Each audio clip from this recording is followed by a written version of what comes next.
ഇന്നലത്തെ റിപ്പോർട്ടർ ചർച്ചയിലെ സ്മൃതി പരുത്തിക്കാടായിരുന്നു അവതാരക.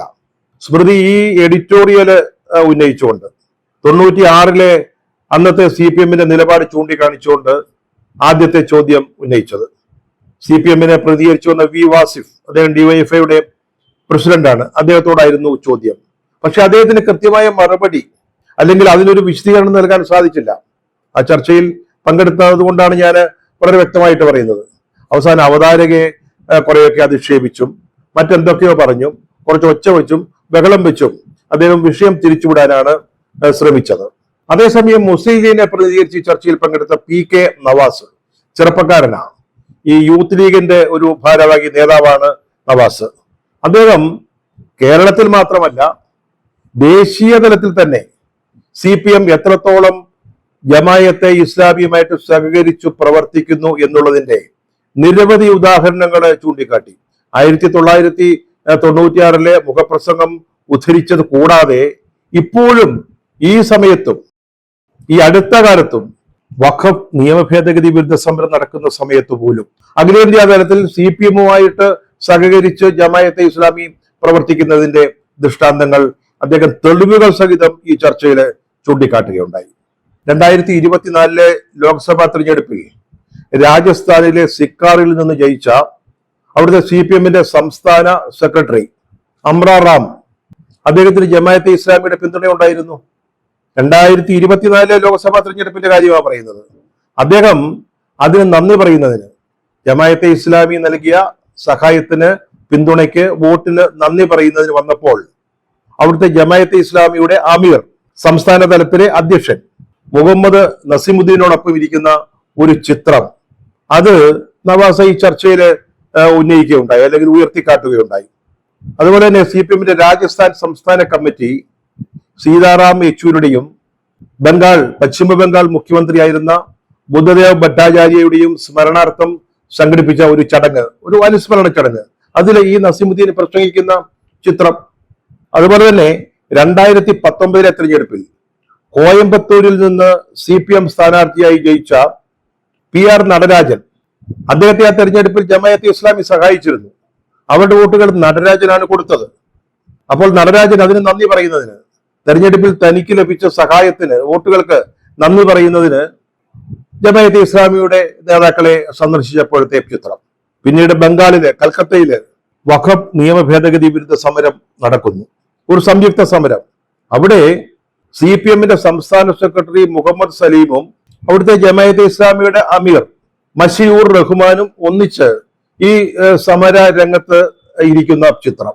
പിന്നീട് കഴിഞ്ഞ പല കാലഘട്ടങ്ങളില് തദ്ദേശ ഭരണ തെരഞ്ഞെടുപ്പുകളിൽ വെൽഫെയർ പാർട്ടിയും CPM-മായി ഉണ്ടാക്കിയിട്ടുള്ള സഹകരണം, മുക്കത്തെ രണ്ട് പാർട്ടികളും ചേർന്ന് നടത്തുന്ന ഒരു റാലി, അതുപോലെ കോഴിക്കോട് ഓമശ്ശേരി പഞ്ചായത്തില് വെൽഫെയർ പാർട്ടിയുടെ പിന്തുണയോടെ മത്സരിക്കുന്ന LDF സ്വതന്ത്ര സ്ഥാനാർത്ഥിയുടെ തെരഞ്ഞെടുപ്പ് പോസ്റ്റർ, ഇതൊക്കെ ഉദാഹരണങ്ങളായിട്ട് ചൂണ്ടിക്കാണിച്ചതാണ്. മറ്റു പല പഞ്ചായത്തുകളിലും വെൽഫെയർ പാർട്ടി കഴിഞ്ഞകാല തെരഞ്ഞെടുപ്പുകളിൽ CPM-നെ സഹായിച്ചിട്ടുണ്ട്. ഏഷ്യാനെറ്റിലെ ചർച്ചയിൽ വിനു വിജോൺ പിണറായി വിജയന്റെ പഴയ രണ്ട് പ്രധാനപ്പെട്ട പ്രസംഗങ്ങൾ പ്ലേ ചെയ്തു. 2006-ലെ തെരഞ്ഞെടുപ്പിന് ശേഷം ജമായത്തെ ഇസ്ലാമിയും PDP-യും LDF-ന് നൽകിയ പിന്തുണയെക്കുറിച്ച് വളരെ നന്ദിപൂർവ്വം സ്മരിച്ചുകൊണ്ടുള്ള ഒരു പ്രസംഗം. ഇത് 2006-ലെ തെരഞ്ഞെടുപ്പിന് ശേഷമാണ്. പിന്നൊന്ന് 2011-ൽ തൃശ്ശൂരിൽ അദ്ദേഹം നടത്തിയ മറ്റൊരു പ്രസംഗം. അതായത് ജമായത്തെ ഇസ്ലാമിയുടെ നേതാക്കളുമായിട്ട് അദ്ദേഹം പലപ്പോഴും കൂടിക്കാഴ്ചകൾ നടത്താറുണ്ട് എന്ന് സമ്മതിക്കുന്ന ഒരു പ്രസംഗം. അതിൽ അദ്ദേഹം പറയുന്നത് അരുതാത്തത് എന്തോ ചെയ്യുന്നു എന്ന മട്ടിലാണ് താൻ ജമായത്തെ ഇസ്ലാമിയുടെ നേതാക്കളുമായിട്ട് സംസാരിക്കുന്നതിനെ കുറിച്ച് എതിർകക്ഷികള് വിമർശനം ഉന്നയിക്കുന്നത് എന്നാണ്. ഇതൊക്കെ കാണിക്കുന്നത് CPM-ന് കഴിഞ്ഞ കാലങ്ങളിൽ ജമായത്തെ ഇസ്ലാമിയുമായിട്ടുണ്ടായിരുന്ന ബന്ധത്തെ, സൗഹൃദത്തെ, സഹകരണത്തെയാണ്. ഇപ്പൊ ഈ തെരഞ്ഞെടുപ്പായപ്പോഴേക്ക് UDF-നാണ് ഇത്തവണ ഞങ്ങളുടെ വോട്ട് എന്ന് അവരൊന്ന് പറഞ്ഞുപോയി. അതോടെ അവര് ഏറും വർഗീയ സംഘടനയായിട്ട് തരം താണു. അതാണ് CPM-ന്റെ നിലപാട്. അതുപോലെയാണ് PDP, അബ്ദുൽ നാസർ മദനിയുടെ പാർട്ടി, അത് പഴയ ISS, RSS-ന് ബദലായി മദനി ഉണ്ടാക്കിയ ഒരു സംഘടനയാണ് ISS. അത് രൂപാന്തരപ്പെട്ടാണ് PDP എന്ന രാഷ്ട്രീയ കക്ഷിയായിട്ട് മാറിയത്. നമുക്കറിയാം മദനി ഈ കേരളം മുഴുവൻ പ്രസംഗിച്ചു നടന്നത് എന്താണെന്ന്. ഇതുപോലെ മതവിദ്വേഷ പ്രസംഗം നടത്തിയ ഒരു നേതാവ് അതുപോലെ വർഗീയത കത്തി നിൽക്കുന്ന പ്രസംഗങ്ങൾ നടത്തിയ ഒരു നേതാവ് വേറെ ഉണ്ടാവില്ല. നേരത്തെ CPM PDPക്ക് എതിരായിരുന്നു. നേരത്തെ പറഞ്ഞ 1996 മുഖപ്രസംഗം ദേശാഭിമാനിയുടേത്.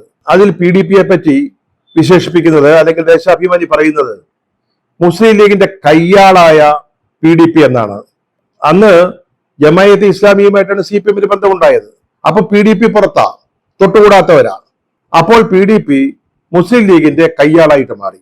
അതിനുശേഷം 2003 എറണാകുളത്ത് നടന്ന ലോക്സഭ ഉപതെരഞ്ഞെടുപ്പ്, സെബാസ്റ്റ്യൻ പോള് ജയിച്ച ഒരു ഇലക്ഷൻ, ആ തെരഞ്ഞെടുപ്പ് പ്രചാരണ വേളയിൽ EK നായനാർ എന്താ പ്രസംഗിച്ചത്?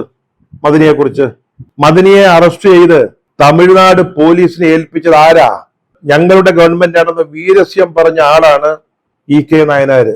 മദനിയെ അറസ്റ്റ് ചെയ്ത് തമിഴ്നാട് പോലീസിനെ ഏൽപ്പിച്ചതിന്റെ മാഹാത്മ്യം പ്രസംഗിച്ച് വോട്ട് നേടിയ EK നായനാര്.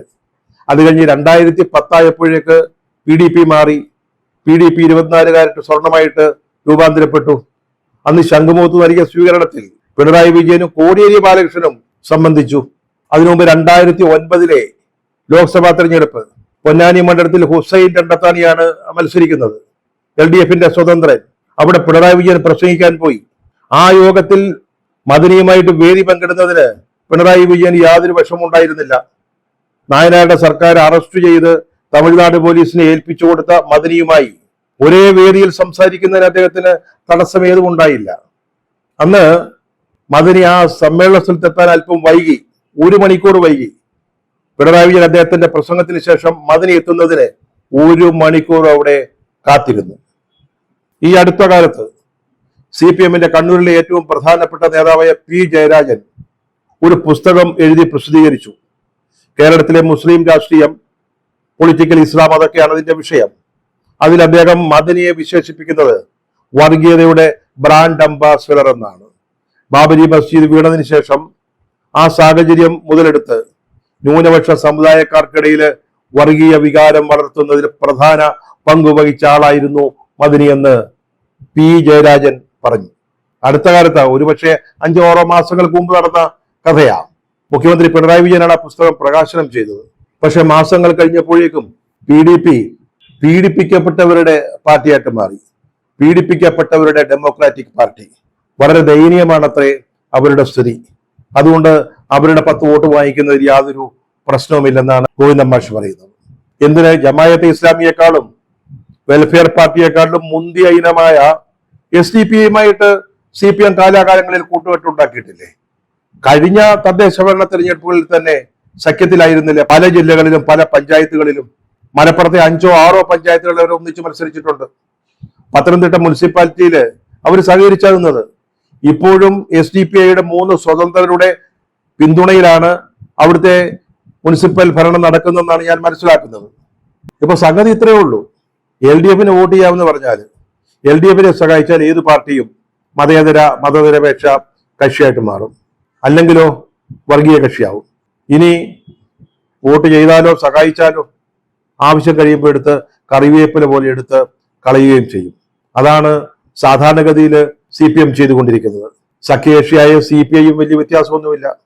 2005 ഒരു ഉപതെരഞ്ഞെടുപ്പിൽ PK വാസവൻ നായർ അന്തരിച്ചതിന് ശേഷം തിരുവനന്തപുരം ലോക്സഭാ മണ്ഡലത്തിൽ നടന്ന ഉപതെരഞ്ഞെടുപ്പ് പന്ന്യൻ രവീന്ദ്രനാണ് CPIയുടെ സ്ഥാനാർത്ഥി. പന്ന്യൻ ജയിച്ചു. അന്ന് കരുണാകരൻ DIC ഉണ്ടാക്കിയിട്ട് നിൽക്കുക. ഡെമോക്രാറ്റിക് ഇന്ദിരാ കോൺഗ്രസ് പാർട്ടിയിൽ നിന്ന് കോൺഗ്രസിൽ നിന്ന് പുറത്തു നിൽക്കുക. അദ്ദേഹം സർവാത്മന പന്ന്യൻ രവീന്ദ്രനെ സഹായിച്ചു. എല്ലാ പിന്തുണയും നൽകി. അവസാനം തെരഞ്ഞെടുപ്പ് ഫലം പ്രഖ്യാപിച്ചപ്പോൾ കരുണാകരന്റെ വസതിയിലെത്തി ലഡ്ഡു വിതരണം ചെയ്യുന്നതിന്റെ ഒരു ചിത്രം കണ്ടു ഓർക്കുന്നുണ്ട്.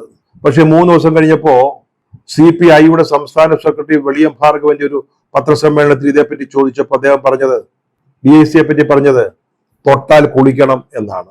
അതാണ് CPMന്റെയും അവരുടെ കൂടെ നിൽക്കുന്ന മറ്റ് ഇടതുപക്ഷ കക്ഷികളുടെയും ഒക്കെ തനി സ്വഭാവം എന്ന് പറയുന്നത്. കൂടെ നിൽക്കുമ്പോൾ, പിന്തുണ നൽകുമ്പോൾ എല്ലാവരും നല്ലവരാ. പക്ഷേ മറുഭാഗത്താണെങ്കിലോ തൊട്ടാൽ കുളിക്കണം.